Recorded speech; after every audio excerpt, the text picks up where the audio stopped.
Pranam. Hare Krishna Prabhuji, pranam to Pranam. everybody assembled. Om Namo Bhagavate Vasudevaya.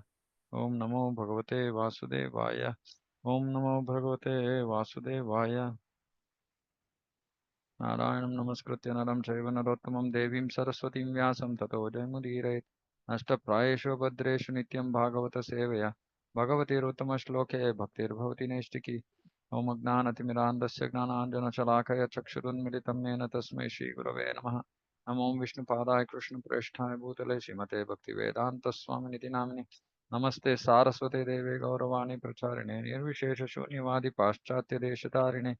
जय श्री कृष्ण चैतन्य प्रभु नित्यानंद श्री अद्वैत गदाधर शिवासादि गौर भक्त वृंद हरे Krishna Krishna Krishna Hare Hare Hare Ram Ram Ram Hare Hare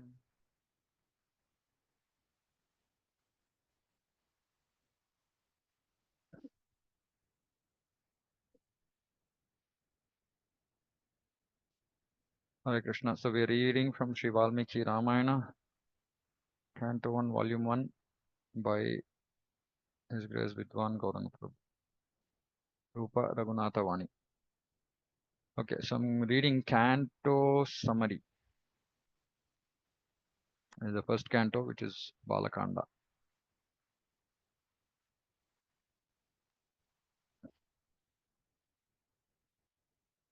Yeah, actually quite an extensive summary.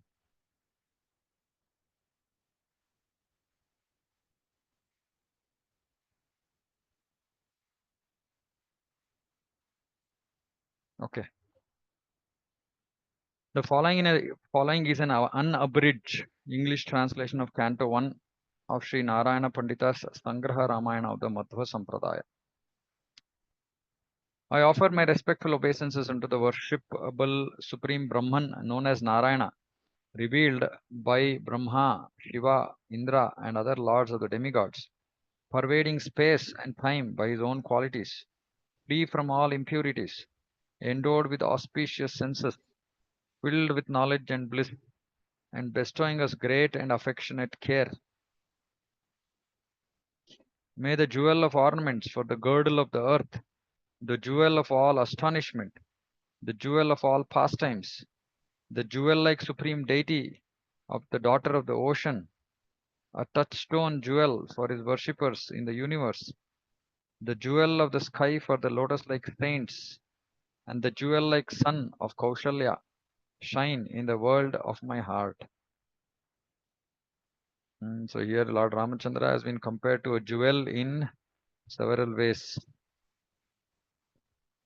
So jewel of ornaments for the girdle of the earth, jewel of all astonishment, jewel of all pastimes, jewel-like supreme deity of the daughter of the ocean. The daughter of the ocean means Sita Devi, Lakshmi, in the form of Sita Devi.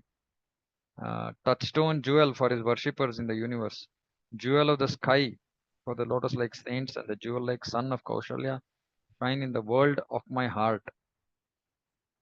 We worship Hanuman, who has become a poet with narrations of Lord Rama's glories, his mind a temple churned from the ocean of the Mahavyakarana.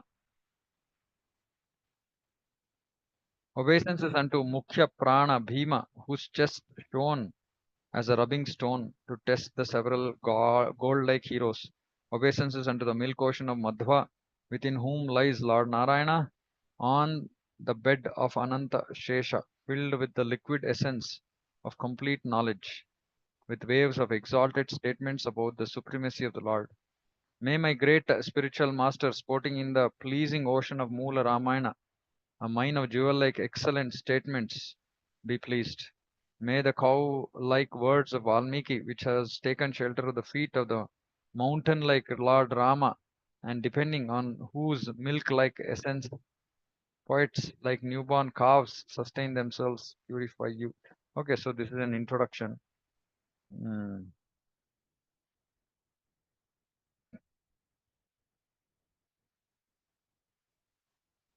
Okay, so I'm starting from chapters 1 to 8.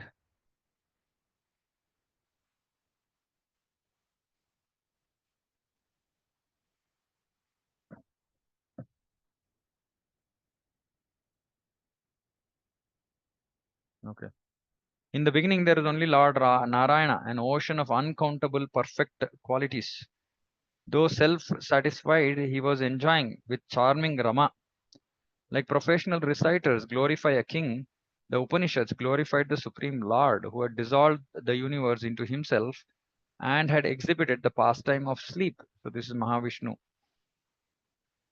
Though fulfilled in his endeavors, the Supreme Person of Godhead desired to create all creatures of this world, beginning with the demigods, demons, and human beings, for the prosperity of his devotees.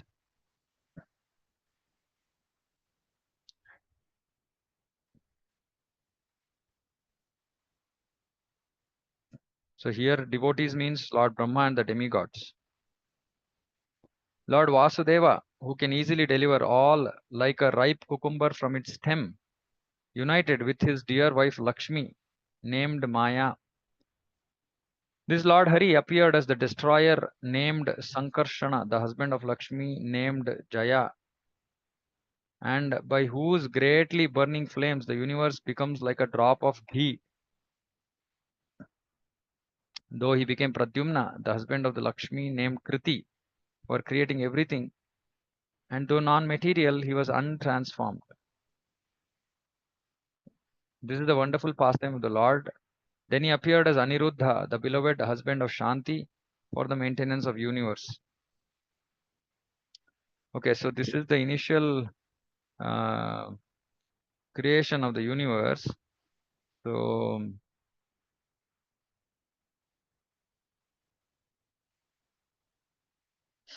so here describing about first Chaturvyuha, Vasudeva, Sankarshana, Pradyumna, Aniruddha. So Vasudeva, his wife is Maya. Then Sankarshana, his wife is Jaya. So Vasudeva, he creates. Vasudeva can easily deliver all jivas. Then Sankarshana is the destroyer, and his wife's name is Jaya. Then Pradyumna, his wife's name is Kriti. All of them are Lakshmis only, but they are different forms. Kriti, and he uh, creates everything. And then he appeared as Aniruddha. His wife is Shanti, and he maintains. So here, something that we have not heard before. Vasudeva is the one who delivers. Then Pradyumna is the creator, Aniruddha is the maintainer, and Sankarshana is the destroyer. So these are the original Chaturvyuha forms and how they are involved in the creation. Let there be no doubts about the possibility of death of this person, though of 5 forms, as mentioned. He became of 10 forms, 12 forms, 100 and 1,000 forms. Though one, he is unlimited. So there's a note here. This description of the Lord's expansion is a partial description of the unlimited Lord. It is taken from Sri Madhva's Mahabharata Tatparya Nirnaya. The Goswamis headed by Srila Rupa Goswami have analyzed the various forms of the Supreme Lord and on the basis of Srimad Bhagavatam come to the mature conclusion that the original form of Lord is Krishna, even though there is no substantial difference from any of these forms of the Supreme Lord. Okay, so the Lord expands into multiple forms. That wonder is a manifestation of his mystic opulences. All of the innumerable qualities of the One beyond the 3 modes of material nature, such as knowledge, bliss, independence, and control over the universe, are indeed non-different from his bodies. In him, there exists no distress, destruction, dependence on others, or any other defect such as birth at all time and in all manner. Pancharatra, Brahma Tarka, and similar scriptures, along with the Vedas and the Vedanta, accompanied by the Puranas and the Itihasas, are the evidence of these teachings. While bringing about an agitation of the 3 modes of material nature, the unmanifested Lord created the unmanifested Pradhana, the Mahattattva, and the false ego, the gross elements, senses, and the demigods. Due to their lack of knowledge and capacity, despite their endeavors to create the Brahmanda, All those elements with their presiding deities took shelter of the Supreme Lord Vishnu. The Supreme Lord created this Brahmanda as a place of residence with those elements after entering into them. The mercy of the completely perfect Lord and Master is the sole cause of this creation. The thousand-eyed Purusha created the expert creator, the four-faced Brahma. Then Brahma created the demigods, demons, humans, and so on. After creating the four sages, beginning with Sanaka, who were extremely renounced yogis, and after observing that they were not endeavoring to participate in the activity of creation, Brahma, the beloved devotee of Lord Urukrama, became angry. From the forehead of Brahma, who was angry and in meditation, appeared a son, Rudra, the predominating deity of false ego, who expanded the process of creation. In order to increase the population, the sages headed by Marichi were born from the senses of the spiritual master of all living creatures, Brahma, like seeds from a tree. From Marichi, Kashyapa, the seed of the whole world, was born. From Kashyapa and Aditi, Vivaswan was born like fire from Arani wood. The son of Vivaswan was the Manu named Shraddha Deva, the lord of mankind, in whose dynasty shone jewel-like kings such as Ikshvaku. So just to bring the whole dynasty of Dasharatha and so their ancestors, so the whole creation and how everything got created has been described here. So for us, we should understand the thousand-eyed Purusha, which is so from the uh, part of the creation. So the Garbhodaka Shai Vishnu is called thousand-eyed Purusha because it's his universal form. So then Brahma was born. Then from Brahma, demigods, demons, humans. Then four sages. Then because they did not want to procreate, then Rudra. Then there were sons of Brahma who were headed by Marichi, who were actually intended to create the whole population. From Marichi, Kashyapa was born. From Kashyapa and Aditi, Vivaswan was born. And son of Vivaswan was Shraddha Deva, and in whose dynasty shone jewel-like kings such as Ikshvaku. In the dynasty of extremely powerful kings, pure like pearls in a necklace, the brilliant pendant of that necklace, King Dasharatha, was born. In such a beautiful description, poetic. That king who protected the earth of 7 islands with a single royal flag resided in the city famous as Ayodhya. When he was maintaining the earth, the four-legged bull of Dharma, possessing the two horns of Artha and Kama, and carrying the load of Moksha, factually prospered. In that kingdom, no one unfavorable to him and desirous of his favor or favorable to him and desirous of a fight was found by that magnanimous and great hero. And so everybody was very submissive and surrendered to the king. Apart from his sunlessness, no defect of any kind was noticed in that king, so devoted to pleasing his citizens. Just like no defect is noticed in the moon, apart from its characteristic markings resembling a rabbit.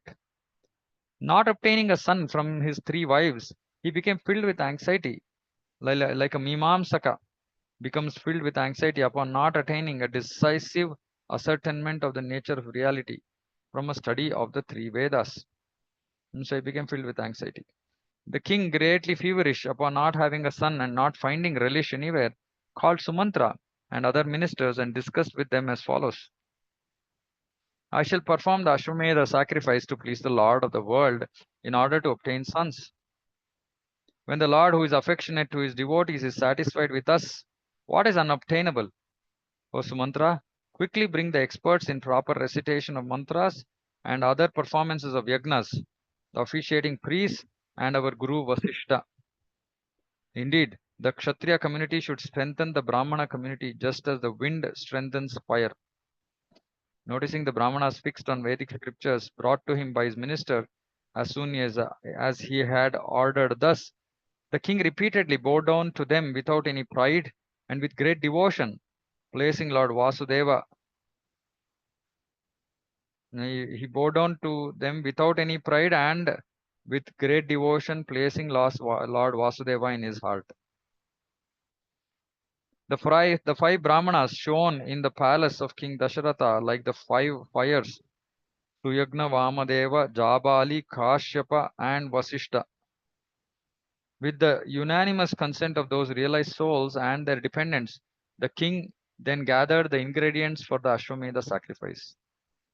After offering his obeisances, Sumantra, who knew how to counsel in confidence, spoke the following in privacy to the happy-faced king, hankering for sons.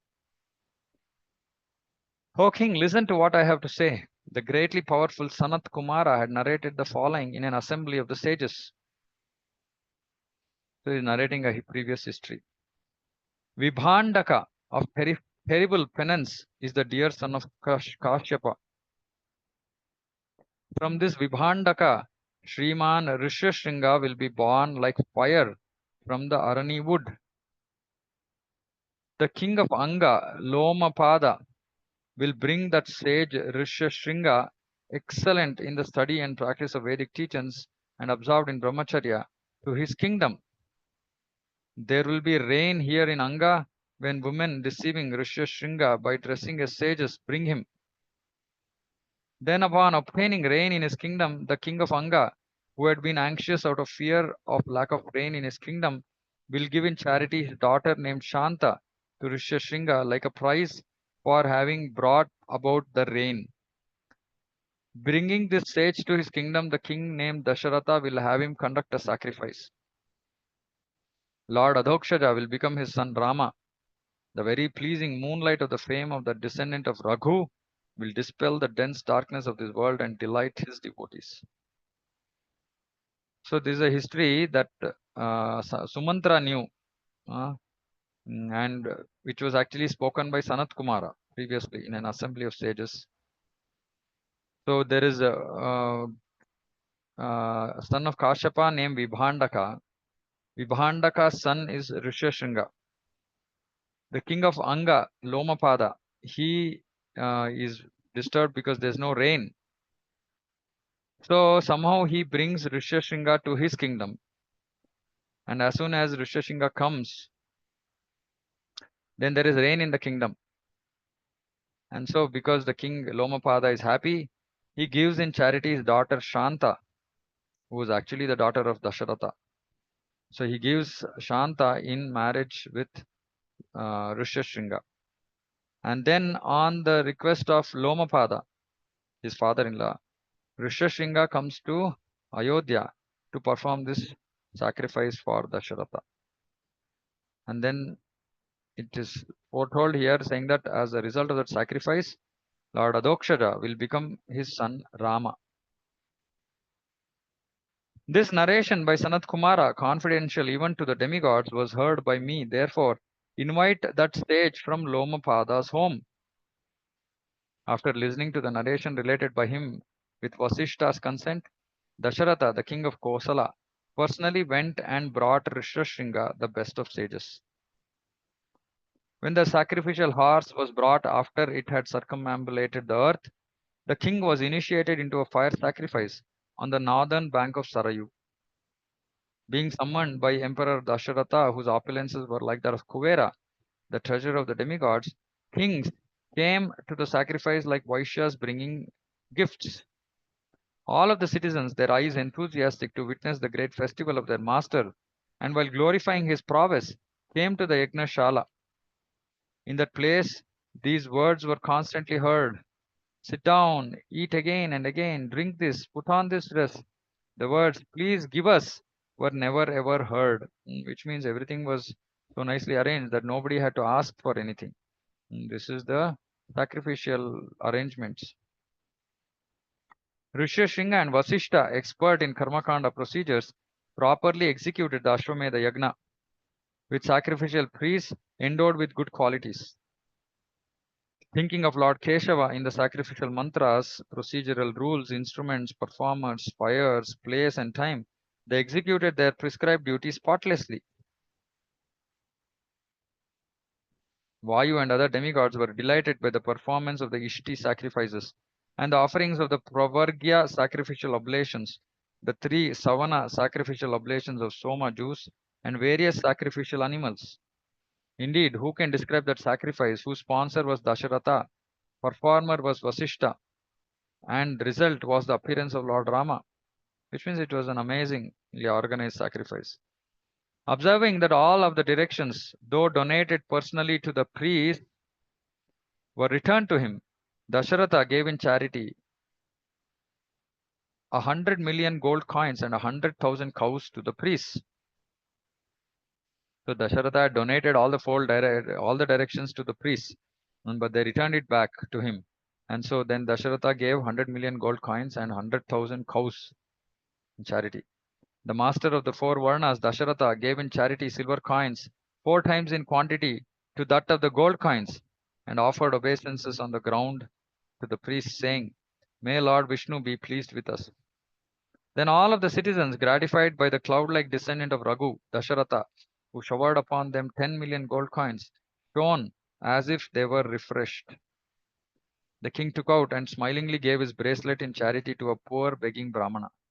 The entire population worshipped him who was devoted to the Brahmanas. The Brahmana spoke words of benediction to the liberal and humble king and his wives. His sins burnt up by the fire of the Ashwamedha Yagna. The sage Rishyashinga performed the Ishti sacrifice that produces sons with the mantras of Atharva Shiras to free the king from obstructing karmic reactions. See, this is important to understand, saying that even in Karma Kanda, in Shastra, so there are ways by which one can actually get rid of their sins, provided it is done with the right mood, by qualified brahmanas, etc. So that is the reason why, but for that one has to go to a very qualified by a Jyotishi, astrologer, and then these things can actually happen.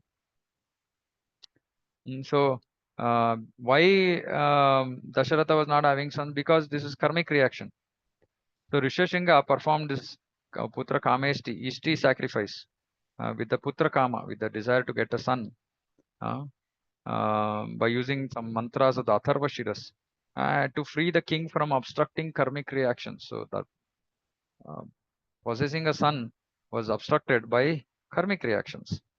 Then the yogi Rishyashinga saw that the demigods had arrived with Indra for their share of the Havi oblation and spoke to them with his palms joined in submission. This intelligent king, a performer of the Ashwamedha Yagna, has executed the Ishti sacrifice and has taken shelter of you desiring sons. Dasharatha took shelter of the demigods in order to attain the supreme personality of Godhead as his son. This is similar to the young gopis in Vrindavan praying to Katyayani Devi to become Krishna's wives. So we should not misunderstand, because Dasharatha is an eternal father of Rama, so he is a perfect devotee. Please be fully satisfied with him. He desires incomparable sons, famous in the 3 worlds. Because some work has to be executed for the demigods, please permit this. Being solicited thus for the sake of the king by the austere sage Rishyashinga, those demigods granted him a benediction for the king, and went to Satyaloka. The demigods offered their obeisances unto Lord Brahma, and with their palms joined in submission told him, "O Master, protect the unprotected citizens of the 3 worlds assailed by 2 Rakshasas." 2 powerful sons of Vishrava had executed austerities tirelessly, and even obtained a benediction from you of being unconquerable by all creatures. Kumbhakarna's very terrible elder brother Ravana causes the world to cry. The 10-headed one conquered the 10 directions effortlessly. With his 20 pestle-like hands, that mischievous demon has smashed the grain-like bodies of the creatures like flattened rice, roasted by their fire-like fear of him, and devoured them. Oh, killing and tearing apart demigods, subordinate demigods, brahmanas, kshatriyas, and even others, he wanders freely like a lion, kills, tears apart deer, and wanders freely. The terrible one has taken any extremely charming treasure of treasure-like living being that he sees in the world of to Lanka. That cruel one who steals jewel-like women decorated with jewels as soon as he sees them considers the population of ladies of noble families to be his decoration. Waiting to displease the Devarshis, this person of abominable behavior constantly presents obstacles for the performance of austerities, Vedic study, and sacrifices. Filled with astonishing prowess, he has routed us, the Lokapala demigods headed by great Indra, just as the best of elephants routs goats. O Master, if the means to destroy this indestructible person is not described by you, universal destruction will be attained even without Rudra, time, or death. So demigods, after giving these benedictions to Dasharatha, they come to Brahma and they talk about Ravana and Kumbhakarna and their atrocities. And the whole paragraph is about describing the supreme, the power that Ravana had and how much he had tormented all jivas, including the demigods. So he's thrown them out of, along with Indra, he's thrown them out of their positions. And so they're saying that if you don't tell us the way to destroy this person, universal destruction will happen even without Rudra, time, or death. Upon hearing these words of the demigod, Lord Brahma spoke with a smiling face. Indeed, this is desired by him, our provider and maintainer, meaning Lord Vishnu. O dear ones, that Lord Shangi, to whom all of us offer taxes in the form of worship, being dependent on him like bulls with pierced noses, will grant auspiciousness. So Brahma is saying that all the demigods, they worship the Supreme Lord Shangi or Vishnu, being dependent on him, and they're all dependent on him like bulls with pierced noses, meaning there is no chance for them to even dream of becoming independent. They're completely dependent on him, like bulls with pierced noses.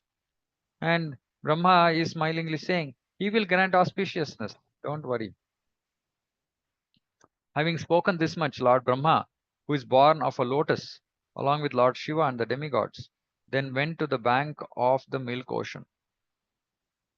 The nectar drinking demigod saw the milk ocean white as a pearl necklace, to be like a reflection of the ocean of the fame of the Supreme Person of Godhead. They saw that the milk ocean was shining with streams of pearls, like the city of Lord Murari, and ornamented by high waves that were like the walls of a fortress. They saw that the milk ocean had a sound as deep as a prayer offered to the Lord, was internally agitated as if out of curiosity, and as if a greatly dancing devotee of the Lord who is compassionately attached to his devotees. In a description of the Kshira Sagara. The lotus-born Brahma, Shiva, and other demigods came to its shore and glorified the Supreme Lord of extensive fame with satisfied minds.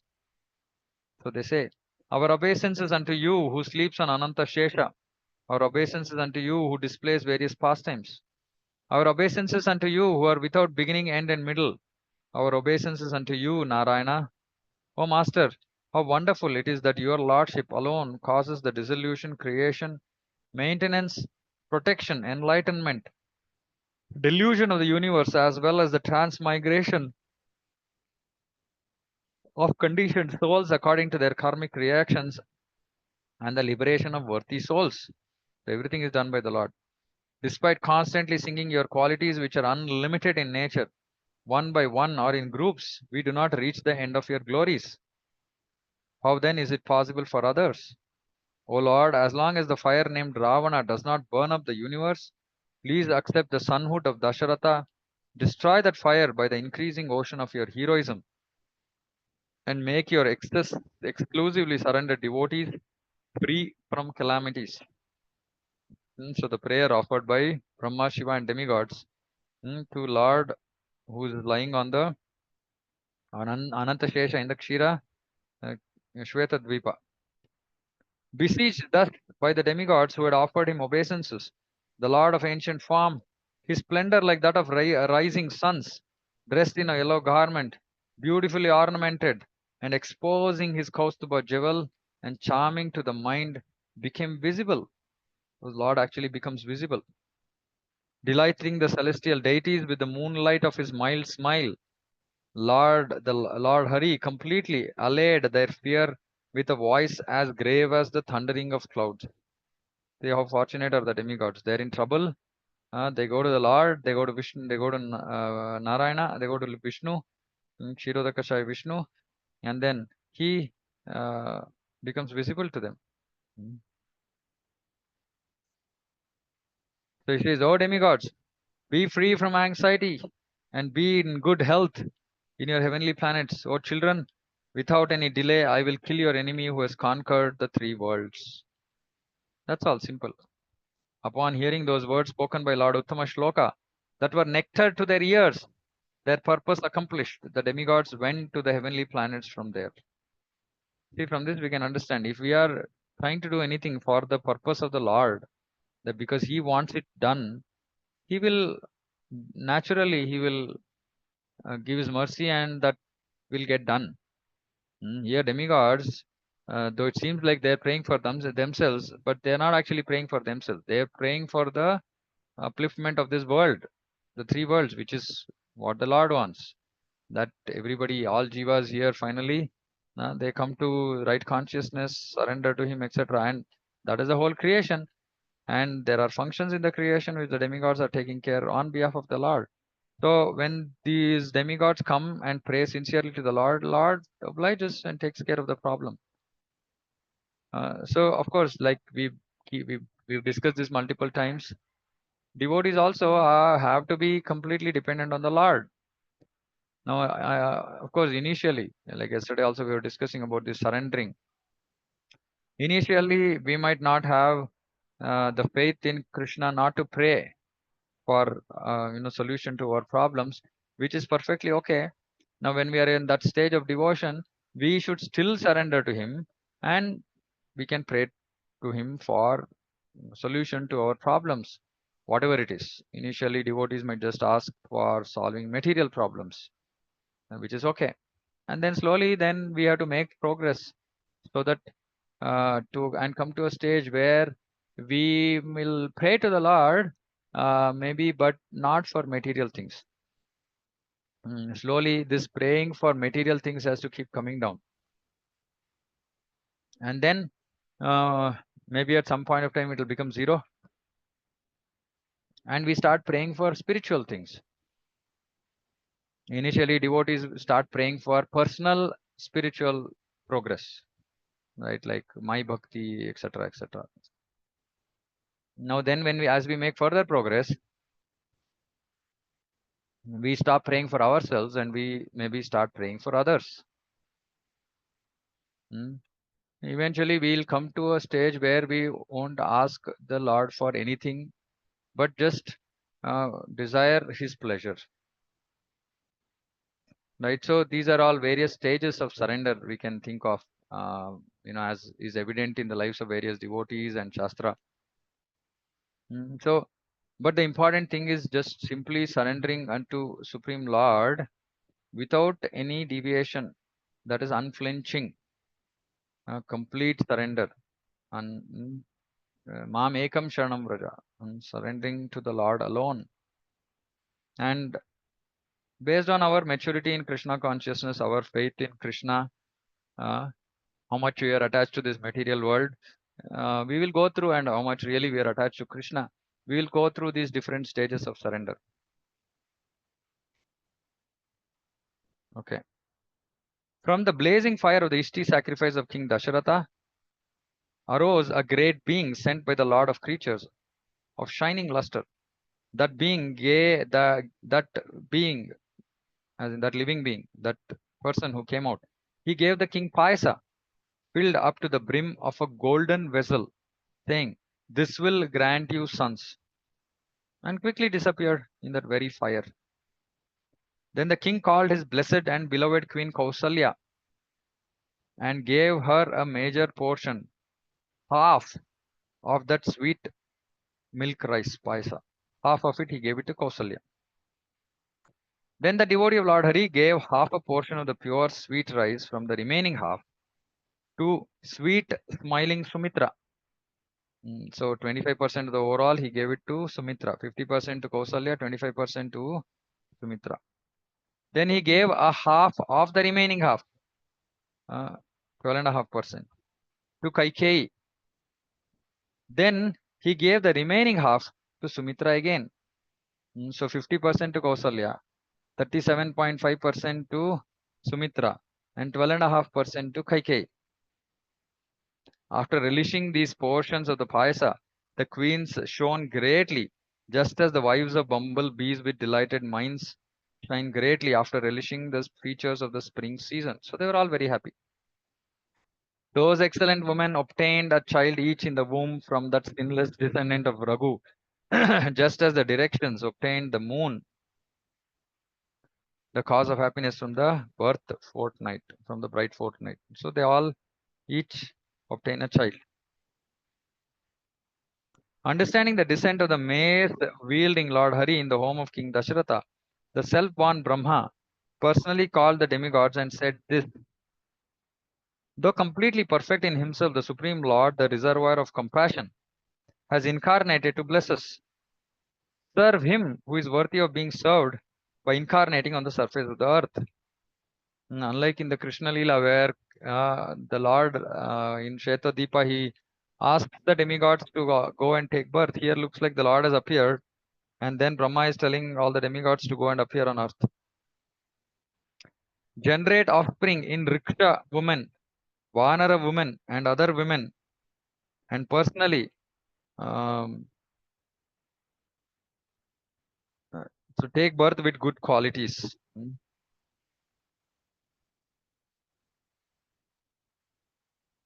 Formerly, Dharma, the upholder of Vedic Dharma, took birth from my mouth when I was yawning as the Riksha Jambavan to destroy the Rakshasas.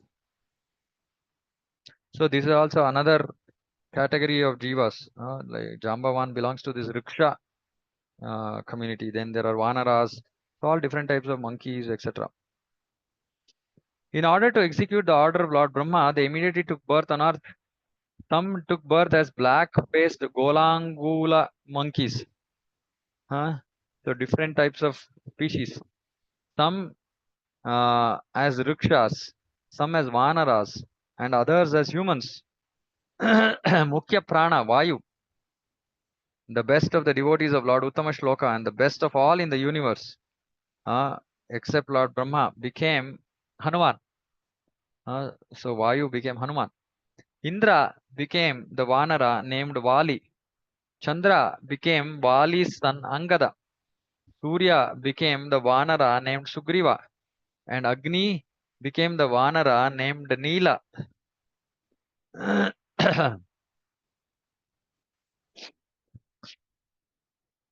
to serve the Almighty Lord, Varuna became Sushena, Vishwakarma was born as Nala, and Ashwini Kumaras were born as Mainda and Vivida. The five Maruts, Prana, Apana, Vyana, Udana, and Samana took birth here as the Vanaras named Gaja, Gavaksha, Gavaya, Vrisha, and Gandhamadana. The best of the Maruts, Panasa and Shatavali, who had taken birth as portions of the Vasus, now took birth as the Vanaras named Shweta and Sampati. Brihaspati, of great intelligence, appeared as the Vanara named Tara.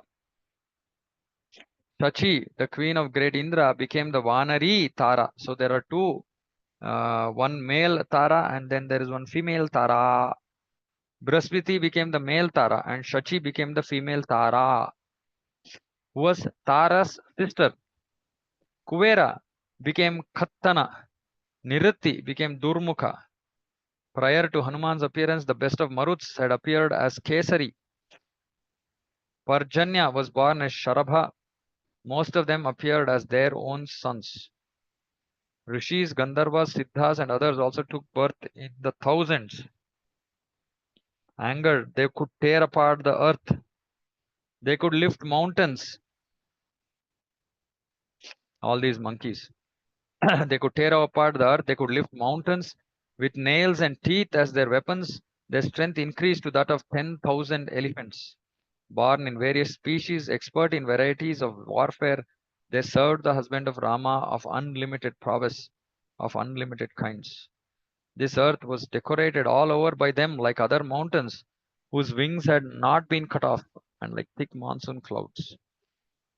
When the Maivasvata Manvantara had arrived in Treta Yuga during Uttarayana, on the auspicious ninth lunar day of the fourth, bright fortnight of the month of Chaitra, when Jupiter and the moon had conjoined on the horizon in Cancer, in the nakshatra Punarvasu, with Sun in Aries, and 5 planets exalted in their own houses, the Supreme Person directly appeared with his own plenary portions from Kausalya, who had become thoroughly purified through divine austerities, as if he had appeared from direct experience of himself.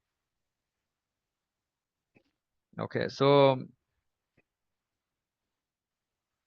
he was born on Navami, Rama Navami, ninth lunar day of the bright half of Chaitra.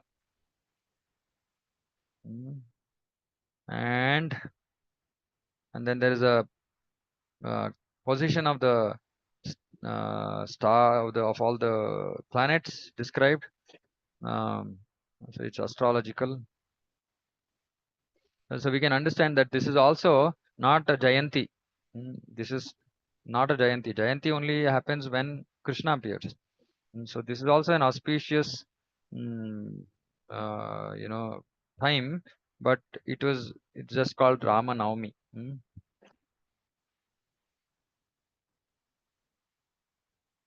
Okay. The devotees of the Lord became happy in mind, whereas the non-devotees became frightened. When the unborn took birth, the entire universe became tranquil. Pleasing showers of flowers, chants of Jai, and the sounds of kettle drums of Brahma and other best of demigods filled Ayodhya. In order to render menial service to the Supreme Lord, Ananta Shesha, the bed of the unlimited Lord, appeared as the son of Sumitra on a day of Ashlesha Nakshatra in Karkata Rashi when the sun was in the ascendant. The disk, so here Ananta Shesha, bed, appeared as the son of Sumitra. Then disk of the disk wielding lord that destroys the demons became the most handsome son of Kaikeyi. Then Panchajanya, the killer of the unborn child of the enemies of the demigods, Panchajanya, also took birth as the son of Sumitra with a desire to serve his master. So it is the opinion of saints that the first form of the four-armed Mukunda was the eldest son, and that the 3 other forms entered into the other 3 sons. So Shatrughna became Aniruddha,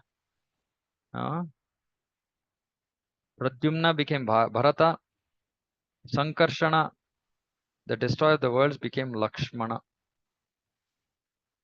So here, very complicated. Lakshmana was the combined incarnation of Sankarshana and Shesha. Okay.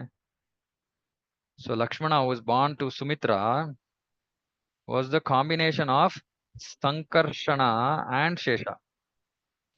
Then Bharata was the combined incarnation of Pradyumna and the Sudarshana Chakra. So he was born of Kaikeyi, so which was the Chakra.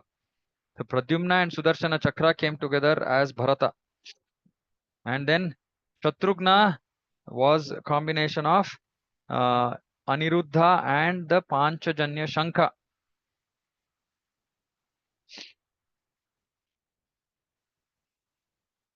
Okay, so this might not have heard this. So again I'm repeating.